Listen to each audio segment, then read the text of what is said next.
Welcome everyone to this webinar that is the Streamline Your Product Development using the Fusion 360 Product Design Extension. Today, what we're going to go through is a couple of things. I'll introduce myself as a speaker, give you a little bit of background about me. We'll go through Fusion 360 extensions just at a high level, why we have the extensions, what the benefit is to you and your company. And after that, we'll go a little bit more in depth in this new product design extension and what it is, what's the benefit, how can you use it in your company to go ahead and improve your product design moving forward. After that, we will jump into the product a little bit and do a short demo. And then after that, we'll do a summary. After the summary, we'll go ahead and show you how you can get access to a trial. If you want to go ahead and try it, this is going to be very high level. So if you want to try it out yourself on your computers, we'll show you how to get access there. And after that, we'll have a little bit of time for the Q&A. So a little bit about myself. I graduated college as a mechanical engineer and actually started off in the industry working in a couple different companies, a couple different areas of the industry. First in the more heavy industrial area using Inventor, Autodesk Inventor. I'm doing a lot of large sheet metal assemblies and a large heavy equipment at Allied Systems, and then moved over to Daimler Trucks North America over here in Portland, Oregon. After that, I transitioned onto the Autodesk team, working in Inventor and working as a QA there. Also kind of doing some customer engagements along the way on a couple different projects in the Inventor. So if you're familiar with Inventor at all, you might be familiar with some of these projects, the F3 JDI, which was a lot of our fit and finish, a lot of customer requested areas that we were implementing in that product, along with some performance gains that we were seeing in Inventor. And then lastly, in the Inventor Revit Interrupt project. And now, since last year, I moved over to the Fusion 360 team, working as a customer advocacy manager, really trying to get the customers more involved in our development process and kind of bringing that full circle around to making sure that the customer is kind of at the core of the development process as we continue to create new features in the Fusion 360 product. So first off, what are the extensions and why do we use them? So the reason we have extensions is we really want them to extend your platform. We want to kind of eliminate this disconnected tools by extending your workflows with some specialized technologies in one platform, as opposed to having like several, which is typically more costly and has a steeper learning curve. It all should feel kind of similar across the board in a similar kind of platform feel. We also want to simplify your design and manufacturing processes in these extensions. We want to improve your operational efficiencies with automated and optimized workflows across teams to improve design efficiency and reduce that time to market. And lastly, we want to give you flexible access. Not only do we think that people need this for the year, but there's some times where maybe you just need it for a month. Maybe you need it just for the day and then you can turn it off after that. Or maybe you need to mix and match any of those options. All of those are available through this type of extension framework, which is really why we've been improving that as we go along.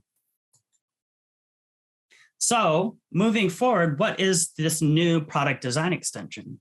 And the product design extension, it's a collection of advanced design tools that enable an automated approach to creating complex product designs.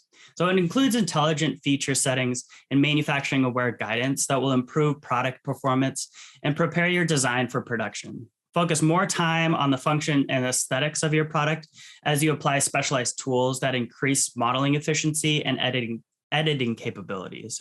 And you turn your ideas into a finished product faster with industry-driven technologies in the product design extension. So here you can see a couple of key areas. So you have the complex modeling that we have. You have some automated time-saving tools to get you, again, to commercial product faster. And then these intelligent design strategies really improve the development by making it more manufacturing aware.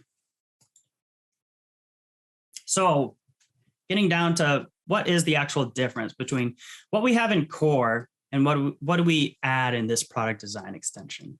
So for a long time, we've had some great tools in the core product in the design area. You have the basic great parametric modeling that Fusion is great at, but also the surface modeling, some of the free form and mesh environments that we keep adding to and improving on, as well as the ability to direct model. That's something that is kind of great in the Fusion environment, is being able to go back and forth between all these different modeling paradigms, as well as having the sheet metal and 3D patterning there. And what product design extension adds on top of that are a couple of these features that are going to be more manufacturing aware and manufacturing focused, especially in kind of the more plastic injection molding areas of the design. So here you've got geometric patterning, which allows for some more pattern features than you would have in the base model. You have boss features, web features, and snap fits, which are all kind of parcel with that plastic injection molding kind of parts, and automating your workflows in there. And then in all of those things, on all of those features, you have this plastic product design tools. So all of these have these automated tools to make these features a lot more usable and make the features a lot, it condenses your timeline in order to allow you to make these features in a more automated way. And we'll go through that in a little bit when we do the demo, and I can show you that there. Also, we use some plastic product design rules so that you, instead of telling it each and every step in the features, what the thickness needs to be, what the draft angle needs to be, you actually define that up front, and that drives all the way through the rest of your design processes and really helps with that automation process as we go through. And lastly, once you're done, we have a new tool in the preview, feature called Design Advice, which will tell you how does this actually work in a manufacturing standpoint? Are we going to need to look at any of these features or these areas to make sure that it is actually manufacturable after we've finished through the design? And is there any iterations that we need to go ahead and make? So with that, I'm going to jump over to Fusion here real quickly and go through a couple of the different things I just talked about. So first and foremost, we've got this plastics tab that you'll get when you start on the product design extension. And the two that I really want to go through today is this new boss feature and the snap fit feature. So here you can see I've got this speaker. So these are speakers that I had. If I click these on, you can kind of see some of the speakers and the board that I have here. So I've got this Bluetooth board, I've got the speakers here. All of this has already been designed. And now I just need a way to bring these two together and actually fit them together. Right now, they're just resting on top of each other. I need a way of actually attaching them together. So what I'm going to do is first, I'm going to try it with this boss command. What's nice about this command is I go ahead and I've created some sketches already. I'm going to click some of these points. And you can see it automatically just creates these bosses for me, right? And what's really nice about this is that not only does it create the features for you, it gives you a real nice preview. So here I can see, I don't actually want these holes showing up at the front of my speaker because I don't think that will look very good. So I can go ahead and flip this here. And you can see that the preview automatically flips for you. Real nice feature there. You can see that we've got a top boss here where the fastener is going to go in, the bottom where it will actually thread into this piece here, and it adds the fastener for me.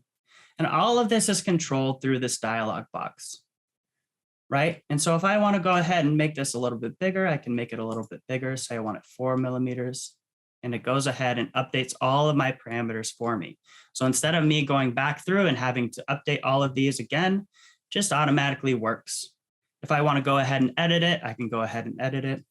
I'm going to go ahead though and click OK. And you'll notice that that automatically populates. Okay. So I have a look over here. You can see that I now have holes in the back of my speaker.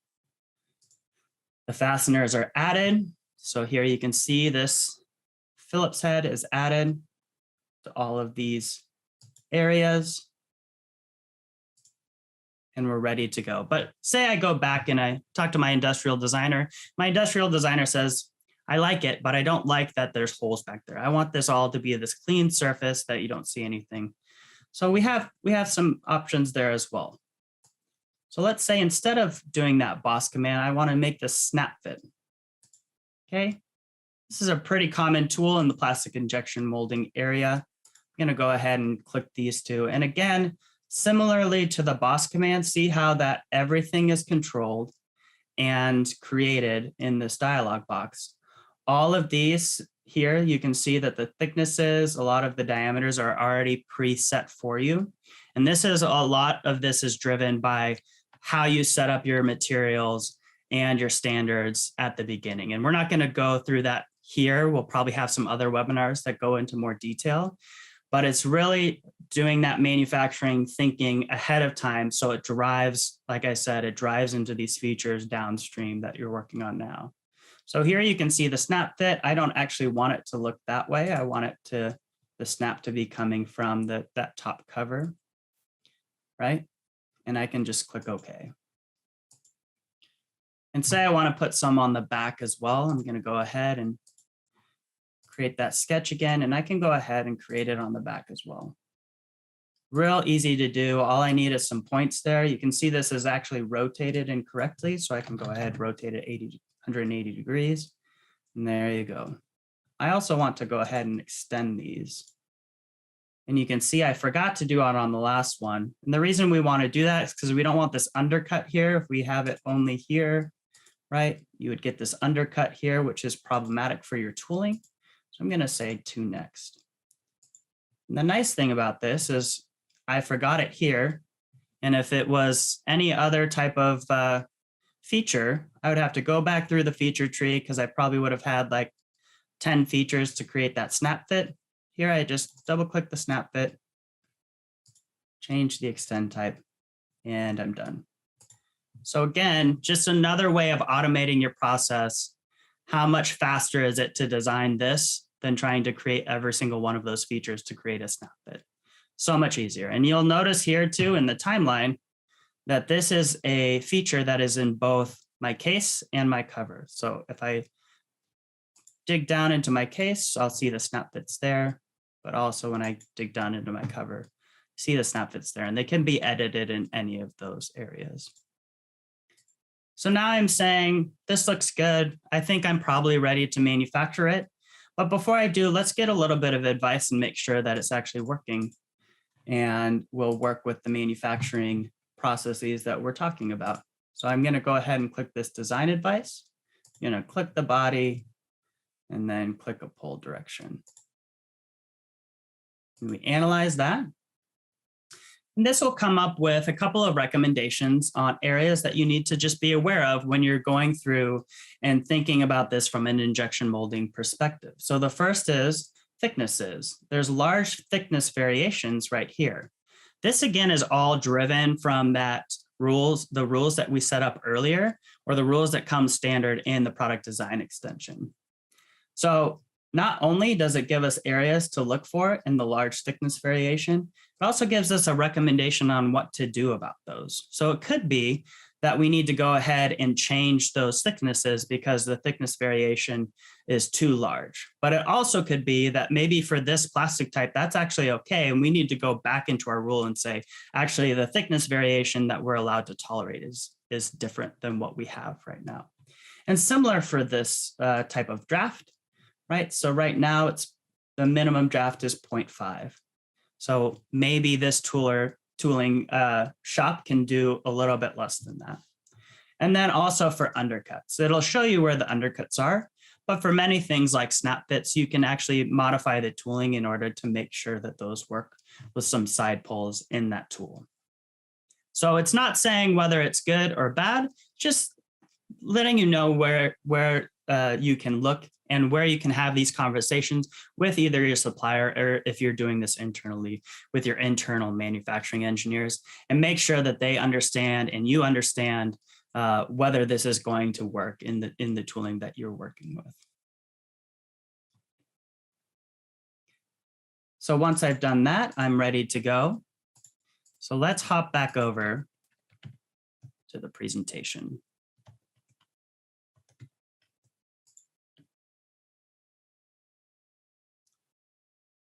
So what did we just talk about? We talked about the product design extension. I did a real high level, but let's go through a couple of the other tools just at a very high level to let you know what else you would get in the product design extension. Geometric pattern, it's not something I talked a ton about, but you could see in that cover that we had that pattern tool there. So that was created with our geometric pattern. It's a lot easier to make some of these more interesting patterns with that versus the rectangular or circular ones that we have currently in product. We do everything from a circular pattern to a rectangular pattern to a triangular pattern.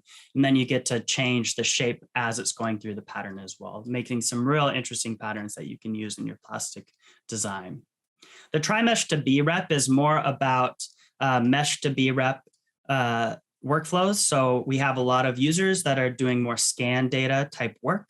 So this scan data is typically more of an organic shape, and it doesn't really translate really well if you're just trying to do the typical translation process. So we have this new tool that you now have access to with the product design extension, where you can take that and move it into a more organic shape and create a T-spline B-rep body, which works very, very well. And then the last thing in the complex modeling is this volumetric latticing. This is in public preview, so they're still continuing to develop this product, but this is really around the manufacturing process of 3D printing, especially in the metal 3D printing, where you still want the structure there, but you want to try and minimize a lot of that extra material that you have while keeping a lot of the stiffness. And so this volumetric latticing that we have allows you to do that in a really cool and interesting way. So check that out if you're in that space at all. It's a very, very cool new tool, and they're continuing to improve it as we go along. The next is that automated time savings tool. So we talked about two of the features that help with that process, where you're actually doing multiple different features in one dialog box, but we also have a couple of others with web and rib that also do the similar functionality there. And so those tools just help you automate that process so it's easier for you to create some of those features that are really common in that plastic injection molding area. And then lastly is this intelligent design strategy. So we didn't get into this a ton today, but you're able to specify a lot of these rules and these materials up front and pick those and put them into your components that you are creating as a plastic rule. And so that drives all of that stuff that we were talking about downstream with the thickness and the draft and, a lot of the other things like fillets that are created there. And then lastly, the design advice that we see. This is also a preview feature. So feel free to, if you're trying out any of these preview features, we would love to hear your feedback on them. You can either give us feedback on the forums or go ahead and contact any of our sales representatives to let us know what you think, what's working for you, what's not working for you in those. In addition, I'm doing a very obviously high level overview right now of the product design extension as a whole. We're not getting in depth to a ton of the picks and clicks of many of these features. That will be coming in upcoming webinars. So be on the lookout for additional communications from Autodesk if you are interested in kind of some of those more deeper dives going forward. So we talked a little bit about me, who I am, where I came from. We talked real high level about the Fusion 360 extensions, why we have them, what's the purpose of them, and then really got to dig in a little bit more into the product design extension. What's the benefit to you and your company? How do we automate these workflows? And then actually look at some of the workflows in Fusion. And then next, we're going to talk about getting some access. How do we try out this tool? Like I said, we're doing this at a very high level, which is great, but how do I know, or how do you know that it's actually going to work for you? And the way that you can try this is actually go ahead and try it. We'll give you a 7-day free trial. You can either use this link, which I believe Spencer will be pasting into the chat, or you can go ahead and scan this QR code with your phone. It'll go ahead and get you a way that you can sign up for these trials and just get started. Try it out for 7 days, see what you think, try it with your own workflows, with your own data, and let us know what you think afterwards to see if it works for you. And with that, it is time for Q&A. So Spencer, you want to check on the Q&A and see if we have some questions? As we're kind of thinking about it, feel free again to add it to the chat or Q&A, and Spencer will go ahead and field those questions. We can answer some of them live here. So Spencer, do you have some that we can chat about? I do indeed. Yeah, thanks, Kyle. It's really, really interesting. So the first one is really talking about, does Fusion have a way or a tool to figure material usage for injection molding, things like shot size, for example? Yeah. And I would say we don't have it in the product design extension. I think that would be more in the simulation space with kind of some of that mold flow simulation that's coming into Fusion right now. I believe that's in the simulation extension. I could be wrong about that, but it is in that simulation space. And I do think they show how much material is flowing into that. If not, obviously we have the product called Mold Flow. That's going to be kind of your higher tier package that will do a lot of that stuff for you. Mold Flow is very common in the plastic injection molding space and does a lot of those calculations. Perfect. And we had a really live chat. I mean, I posted a link to the upcoming webinars. A lot of people interested in the mesh editing capabilities. Yeah. I don't know whether you want to just touch on those capabilities just from a real high level. I know we do have an upcoming webinar on that, but from a real high level, its capabilities and what it offers. Sure. So mesh is mostly in the core product. The only difference is going to be that convert into an organic shape. So that convert into an organic shape basically takes something that feels a little bit more organic. It's less like a machined part. It's more like a scanned part, and then creates that T-spline body with it. But in addition to that, we have a whole new mesh environment that came out, I believe, in June, July of last year. And it gives you a lot of different options for both converting from BREP to mesh and then back. So we had some options there, but also kind of remeshing a lot of the stuff that came over from NetFab in the repair environment came over and allowed you to do the repairs a lot more. It had a lot better repair environment than we had in the past. And then you just have a lot of tools in order to work with mesh. And it kind of brought it up to this more what we call first-class citizen in the design world, in terms of it works a lot more similarly to the parametric function. So a lot of the tools that I really like are the fact that you can now cut and join much like you would in a parametric environment in the mesh environment. So if you go ahead and create this cylinder that you have extruded through the mesh, if you go ahead and do a combine and cut, it's actually going to cut that mesh like you would expect it to in the parametric. And so you can kind of use those back and forth with parametric designs that you already have way easier than you have been in the past, where there are kind of two separate entities. You would either do mesh or you do parametric design. Now you can kind of do both. Great. I hope that answers the question. If not, let us know in the chat. Yep. Lots of interest in that topic. So really looking forward to running another webinar in that area very, very soon. Real quick question on that topic. I don't want to dwell on it too much as we do have another one coming, but the mesh T-spline capabilities that we were just talking about, you can do that with a tri-mesh, right? You don't need to have a quad mesh to be able to use that functionality. Yes, any type of mesh, both quad and tri-mesh, will convert into a T-spline body. Yep. Perfect. Well, I think that brings to the end of the questions and the Q&A portion. So if you want to take us away. Okay. That's all I had for today. Thank you guys all for joining. We really appreciate it. As always, you can always reach out to us, any of the sales representatives, and feel free to ask any questions there. Thank you all for joining. We really appreciated your time today, and we hope that you have a great rest of the day.